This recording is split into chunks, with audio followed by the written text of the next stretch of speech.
Hey guys, welcome to my channel. Today we'll be doing the biology chapter circulatory system for grade 8. First of all, we'll require to know why is the circulatory system important? Why is it needed? So as all of us know, we eat food and it is stored in our stomach while we breathe in oxygen and it is stored in our lungs. We also know that the food and the oxygen is needed by all the cells of our body because they respire and they need food to prepare, the energy. They need energy to do work. Now, who transports the food and oxygen from the stomach and lungs to the body cells? Circulatory system is the system of transport of food and oxygen from our stomach and lungs to the body cells. Also, it brings the harmful substances like carbon dioxide and other waste from the cells to the blood and to the kidneys so that they can be excreted, and to the lungs so that it can be exhaled. Now, the substance are transferred or transported through the circulatory system as we heard before or understood before. Now, there are two types of circulatory system. So the two types of circulatory system are the blood vascular system and the lymphatic system. Let's see what both of them consist of. The blood vascular system, it consists of the blood vessels and the heart. Blood is the red colored liquid that oozes out of your wounds. The blood vessels are the tube-like structures which carry your blood, while heart is the organ or is the system through which the blood is pumped to various parts of the body. Next, there is the lymphatic system. Now, the lymphatic system obviously consists of the lymph vessels and lymph nodes. Lymph is just like blood, but it's different color like yellowish, and lymph vessels are also tube-like structures, but they carry lymph instead of blood. Lymph nodes are the places where lymph is created or where it is formed. So the first system or the first part of circulatory system we are going to study about is the blood vascular system. Now, first, the blood vascular system, we'll be studying about blood. Now, as we all know, blood is a red colored fluid. We would have seen it when we have got hurt or somebody else has got hurt and the blood comes out. And as I told you, blood flows in the blood vessels, which are the tube-like structures.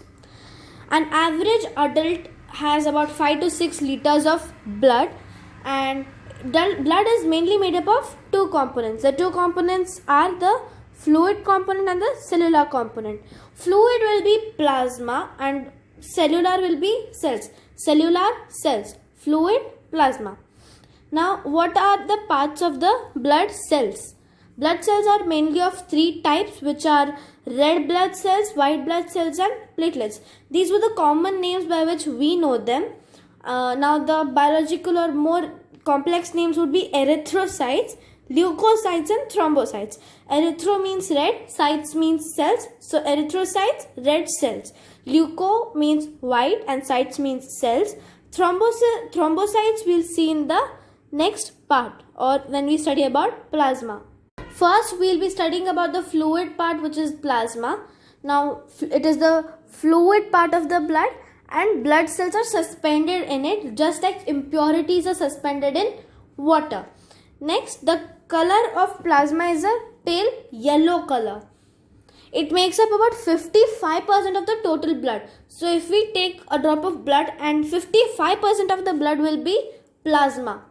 Now, what are the components of blood? 90% of blood is mainly water. The remaining 10% contains nutrients, vitamins, minerals, proteins and carbohydrates. Then it consists salts. Salts is the table salt NaCl, and that's also a reason why your blood tastes saltish. Now, there are also waste products like urea and carbon dioxide, which are given out from our body cells after digestion and respiration. Next is hormones. It carries hormones from the endocrine glands to the target organs. It also carries water and waste and various materials from one part of the body to another. Next, we'll be studying about blood cells part. Cells are also known as corpuscles. Now the first type of blood cells is red blood cells or RBCs, which are also known as erythrocytes. Now the shape of these erythrocytes is like a toffee, that is the circular in shape but biconcave, that is disc shape means circular and biconcave means, we all know concave mirrors are bulged inwards, they are inwards, and biconcave will be two bulges but they are inwards, it is deeper in the center. Now the average lifespan of the RBCs is 120 days, that is about 3 to 4 months. Now the red blood cells are red in color as the name suggests, that is due to hemoglobin. Hemoglobin is obviously red in color, it contains iron, and iron with oxygen as we know forms rust, which is a brownish red color. So hemoglobin is red in color. It is an iron containing pigment. Pigment means anything which gives color. So in plants it will be chlorophyll as a pigment. In blood there is hemoglobin as a pigment. So when the hemoglobin is carrying oxygen, it is oxyhemoglobin, which is carried from the lungs to different parts of the body. But when the blood carries carbon dioxide, now many people make this mistake of writing it as carboxyhemoglobin. It is not carboxyhemoglobin, it will be carb-aminohemoglobin. Carb-aminohemoglobin. Well, it is carried from all the body cells to your lungs. Now, the RBCs are produced in bone marrow. What exactly is bone marrow? Now, bone marrow is a small the soft tissue or bone cavity present in the bones. Now, next we'll be studying about white blood cells or WBCs, also known as leukocytes. Now, they are colorless. They have no color, but we can say that they are white in color. They are irregularly shaped. They don't have a fixed shape, and they have a nucleus, but the red blood cells, they lack a nucleus because they need to store oxygen in place of the nucleus. But the white blood cells have a distinct nucleus, but they don't have hemoglobin. That's the reason they are colorless. Next, it is produced in the lymph nodes and spleen. LN and S, lymph nodes and spleen. Now they are fewer in number but bigger in size than RBCs. So it is almost like compensation, fewer in number but bigger in size. Now the range of lifespan of the WBCs can range from a few hours to several days. That's also depending on the different types of WBCs. Now the main function why WBCs are really important is to protect us against disease causing microorganisms that enter our body. Therefore, they are also known as soldiers of our body. Now, this can be asked as true or false or fill in the blanks, and it can also be asked for give reasons like why are the white blood cells also known as soldier of our body. We'll have to write this point which I have highlighted using black pen. Now, they protect us in two ways. First, they capture the microorganism and destroy it. If there's a foreign substance come in our blood, it will capture it and destroy it. But another way is WBC won't itself go and kill the microorganism. It will produce a protein called antibody which fights the microorganism or germ. So first it will capture and destroy. Second, makes a special protein called antibodies that fights against germs and destroys them. Now I told you that the lifespan can also depend upon the type of WBC. Now there are mainly two divisions in WBCs. There are granulocytes and agranulocytes. It's really simple because granulocytes have a granular cytoplasm, but agranulocytes have a clear liquid cytoplasm. Not completely liquid, but liquidy substance. Now the granulocytes are the white blood cells with granular cytoplasm are 3 in number. BEN will require these three, the letters BEN, Big Ben, BEN. Now B is for basophils, E is for eosinophils, while N is for neutrophils. All of the granulocytes end with phils in the end: basophils, eosinophils, and neutrophils. Granulocytes are done. Now, agranulocytes are of two types, monocytes and lymphocytes. They have cyte in the end, but just mono and lympho. Now, next we'll be talking about platelets. Platelets are colorless and they can vary in shape from spherical to irregularly shaped, and they're tiny cell fragments. They're not cells, but they're cell fragments. These are also formed in the bone marrow. The white blood cells, except for white blood cells, all the cellular components are formed in the bone marrow, and these are colorless. Platelets are colorless. They can vary in shape, that is from spherical to irregular. They are cell fragments and they are formed in the bone marrow. The size, they are smaller in size than both RBCs and WBCs. The lifespan of the platelets is from 8 to 9 days. They remain only for a few days more than a week. They play a major role in the process of blood clotting. Blood clotting is the reason why the blood stops oozing out of your wounds. What exactly is blood clotting? Let us define it. The process of formation of a blood clot is called blood clotting. The word itself, the blood clotting itself is very self-explanatory. The process of formation of a blood clot is called the blood clotting. Next, we'll study how blood clotting is, it takes place. So now we'll be studying about the process of blood clotting. First step is injury to the blood vessels in which the blood is flowing results in bleeding. So whenever we have got a cut or a scratch, we see blood on it. That's due to bleeding when an injury to a blood vessel occurs.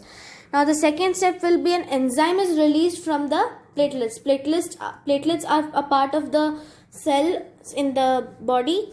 They release an enzyme. And then the third process is the enzyme helps in the production of thrombin. The enzyme helps in the production. Thrombin is not already present in your blood, but it produces or helps in the production of that thrombin. The thrombin converts the fibrinogen, which is present in the blood plasma, into fibrin, which is a protein. Now fibrinogen is converted to fibrin by thrombin. Now we know that platelets are also known as thrombocytes. That is due to the presence of thrombin. Next, after the fibrin is, it is converted from fibrinogen to fibrin, the fibrin forms a net-like covering across the damaged blood vessel. There's a cut in our blood vessel and fibrin forms a net-like covering. We can imagine fibrin to be small, parts of thread. They form a net-like covering, that is a crisscross covering on the wound or damaged blood vessel. Now the RBCs get trapped in this fibrin network, the net-like network which it had formed in the last step. The RBCs get trapped in this network, just like how a prey is trapped in the hunter's net. Then RBCs get trapped in the fibrin network. And serum is blood plasma without fibrinogen. Fibrinogen, which was converted in fibrin, and as we all know, it is present in plasma, but plasma without fibrinogen is known as serum. So the fibrin network and the serum comes out of the wound. 7. Blood clot or the fibrin network with blood is formed. Now our blood clot is ready. The bleeding has stopped. Now this part is really important, the next part. In some diseases like dengue and purpura, the number of platelets reduces. In dengue, the number of platelets come down to around 25 to 30,000 cubic millimeter of blood. The body shows symptoms of bleeding that may even cause death. So we are talking about two diseases like dengue and purpura. So what happens in these diseases is the number of platelets reduces or comes down. And in a specific disease, that is only in dengue they're talking about, the platelets come down to around 25 to 30,000 cubic millimeter of blood. So every 25 to 30,000 cubic millimeter of blood there will be platelets. Now the body shows symptoms of bleeding that may even cause death. If the internal bleeding occurs and the person has no intimation about it, the person can even die due to blood clotting inside the blood only, and then even if there is excess loss of blood.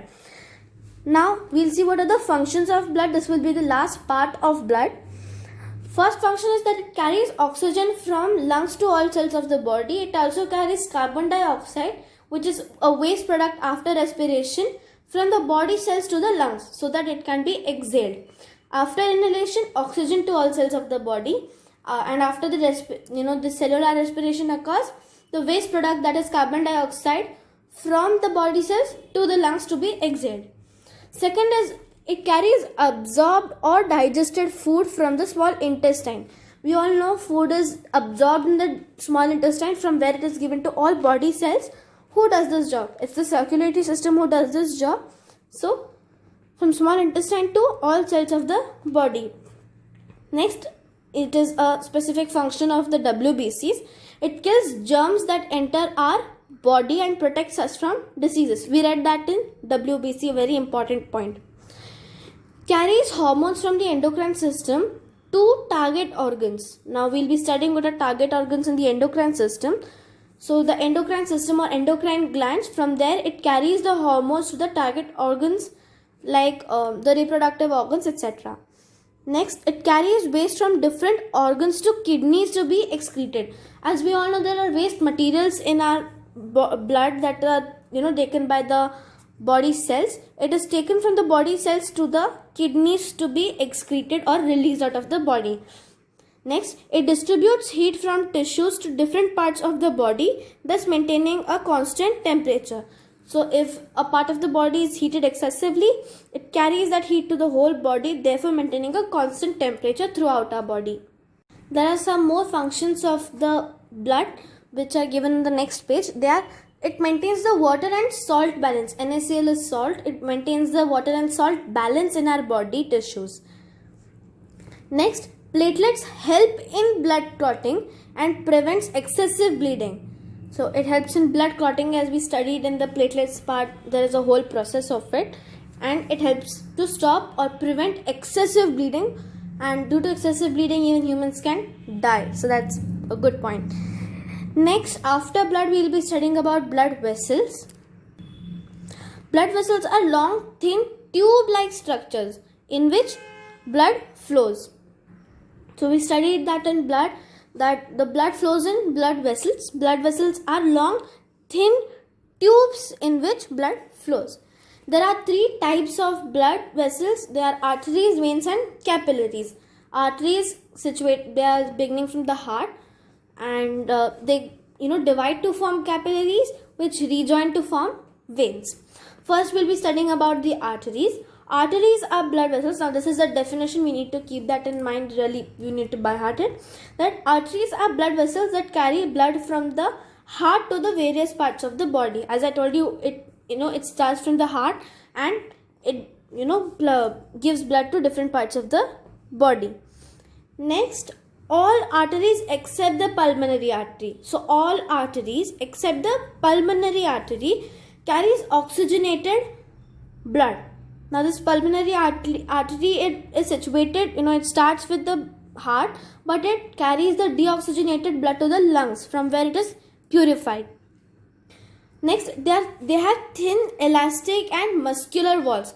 The walls are very thick, elastic and muscular. Why thick? Because the pressure is really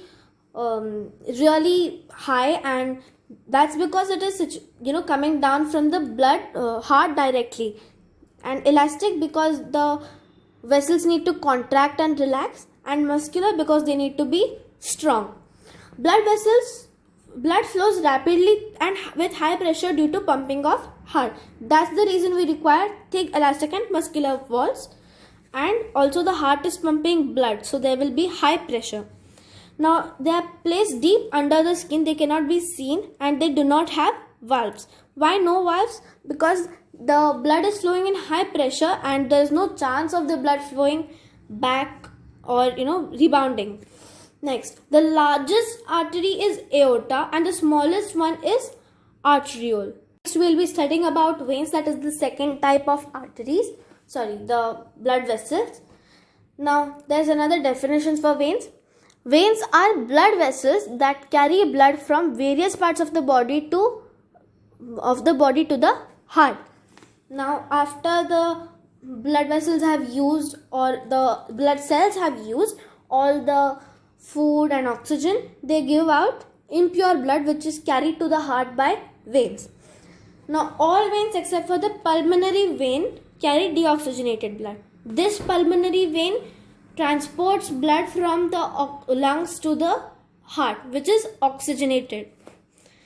They are thin, less elastic and muscular walls. They are thinner because the blood pressure is not so high. They don't need elastic walls because they don't need to contract and relax much. But they are muscular, just like the arteries. Now blood flows smoothly with low pressure. That's the reason why we require thin in veins. Now these are superficially under skin. We can see them on our wrists. They are greenish blue lines that are present on our wrist, as I told you. But they have valves which the arteries lack. Why do they have valves? Because the valves only allow flow in one direction, just like a one-way road. So there are more chances of backflow of blood in our veins because the pressure is not too high. Therefore, we need valves in the veins.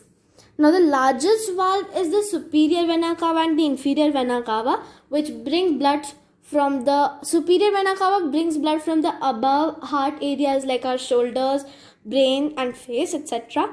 While the inferior vena cava, it brings blood from the lower parts of the body like the trunk, legs, knees, etc. to the heart. The smallest is venule. Next, we will be studying about capillaries. Capillaries are like connecting veins or connecting blood vessels between arteries and veins, and also most of the exchange of nutrients and waste products takes place in the capillaries. Let's see what is its definition. The extremely thin blood vessels that connect arteries and veins are called capillaries. So they are extremely thin blood vessels that connect arteries and veins. They are known as capillaries.